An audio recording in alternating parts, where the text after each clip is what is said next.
Welcome to Because You Need to Know. I am Edwin K. Morse, President and founder of Pioneer Knowledge Services. This series is your digital resource of valuable conversations with nonprofit and knowledge management enthusiasts from across industries and from around the globe.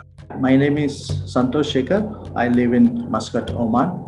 The most interesting thing near me is the pristine beaches and panoramic landscape of this beautiful country.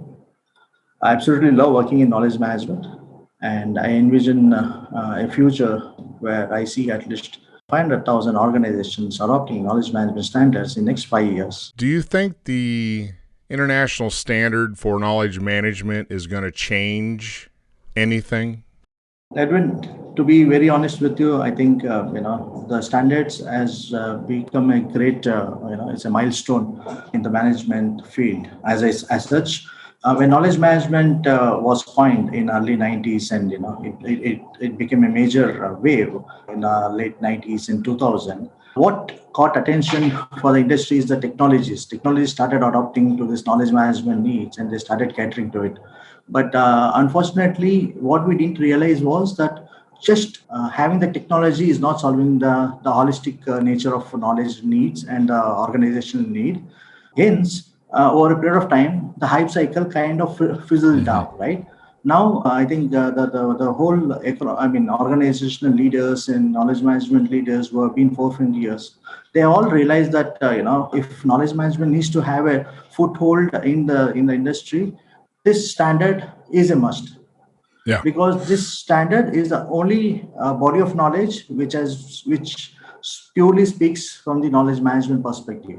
Technology, of course, is one piece of it. If the folks listening have not looked through this ISO, it's heavy to personnel side as far as I can see. It's a lot of culture, it's leadership, it's items that I think a CTO or chief technology officer may not have a grasp around. I see what you're saying, that the technology side is a part of the puzzle, but it's not the complete picture by any stretch. Indeed. But as the leadership, and I wanted to bring up in chapter 5 or section 5 on leadership, it puts all the weight on leaders to make this work. So do you think that, and I know this in my own story, that some leaders get it and do it, and some leaders don't get it and don't do it. So what's your best approach dealing it in so much heaviness, relying on leadership to make that culture adaptive and learning and knowledge sharing? How do you approach those leaders with that? Edwin, I think this is the most challenging issue what we have brought up, and it's very, very important that we answer this today. When we say leadership, it has multiple dimensions.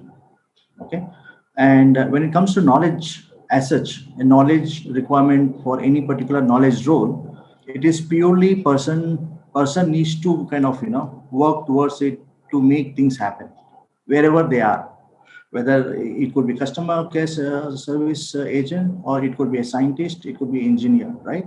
Now we are putting so much of onus on the leadership that they will understand our knowledge. They will not. I mean, because their Yeah. priority and they need, and getting the organization to understand the market forces to make the organization success itself is a lot of things which the responsibility on the shoulders. Now, for me, when I see knowledge leadership, the chapter, the clause 5, when you say, I see in when I say ontologically, see leadership, if they accept and propagate that, yes, knowledge management standards is important, and let's implement in organization, that is the first important job they have to do it. That's good. The moment they put down the policy, and the moment they hire the right people, then the culture also gets created. In that culture, how I see is every role or knowledge management. I will not even talk about knowledge management. Every knowledge worker should take the responsibility that I am responsible for my knowledge and my teams. Yes. If that Yes. culture is cultivated, I think that's a big win. And that's exactly what the culture talks about in the standard. And that's exactly what the leadership is about in knowledge management. That's how I see the leadership. Where do you see the stopping or the hesitancy of some organizations to really adopt an enterprise level go after, like you said, that everybody's got a responsibility, right? That to me speaks and screams that human resources has to be part of this ecosystem in order to hire those type of people that are sharers and not hoarders. Actually, I have a different take on this because HR or the organization, as in the culture for last a century or more than 150 century, there's always this performance analysis of an individual, what they call bell curve. Here, it is always there's one person who's doing really well and all other people, are lesser than the one person. Yes. Mindset or this culture, of course, I mean, you need to evaluate performance and all, but in the modern era, the pandemic and the post-pandemic, if organization needs to be resilient, then we need to collaborate more and work together. For that, I don't think the bell curve, I think that the whole mindset needs to change. If that has to work, now HR, they have a different attitude of thinking, as I mentioned. Now, IT, let's say there are millions of organizations which have SharePoint and which they did that they're thinking they're doing, SharePoint. Yes, they're doing content management, they're doing document management and portal, etc. But truly, are they integrating the whole knowledge flow? Are they successful in creating that culture of the knowledge management at every structure is happening, whether it's a leader, whether it's a business unit leader? Is that culture being either, is it bottom up or tops down? It doesn't matter. But is that culture being, what do you say, percolated? See, this whole, cultural aspect, I would say rather connecting across the functions, connecting across the systems, processes, and the roles people play, and market forces. If we are able to integrate all these insights, intelligence, and make it available to the management, I think that's when the whole organization resilience will be much more stronger, and it will be more adaptable. Organization will be more adaptable. Well, in that description of what you're saying, that's resource heavy, right? And I say that because you have to tell an organization, you have to create the space for that to happen. You need to allocate, if you're going to do let's say an after actions review, you have to say, okay, everybody, I know you're on the clock, but we're going to spend the next hour talking about what just happened, right? So you have to make sure somebody is leading that and setting that example, and it's reinforced by the leadership and the organization to dedicate time being a heavy resource, to allow that learning to happen and sharing. Precisely. The last thing I want to ask is two things. Is tell me a little bit about the book you've just published, and then I'm going to ask you what your definition of knowledge management is. Okay. I think I want to talk about the previous point once, and then I'll come to the book, because that point is very, very critical in this discussion. See, as our organization starts growing, if it is a small team, then we kind of know what's happening around, and we know what are pitfalls and what are the challenges, what are the successful factors. But assuming the organization is growing and multiple hundreds of projects, people do not have time to sit and discuss. One delivery manager would be competing with delivery manager, because the roles, as you move up, the opportunity for somebody to move up, let's accept that this competition will exist and it will always be there. That's the human nature, right? Now, within all this circumstance and the situations and the near nature of organizational entity, how can we really capture lessons and share between the projects? This may not be a resource intensive, it's just one more activity. It's just how do you develop a process around it so that it just becomes one more activity. And if you're not sharing lessons between the projects, and if you're not able to manage your knowledge assets, reusable assets within various projects, then I think we are reinventing wheel multiple times, hundreds of projects.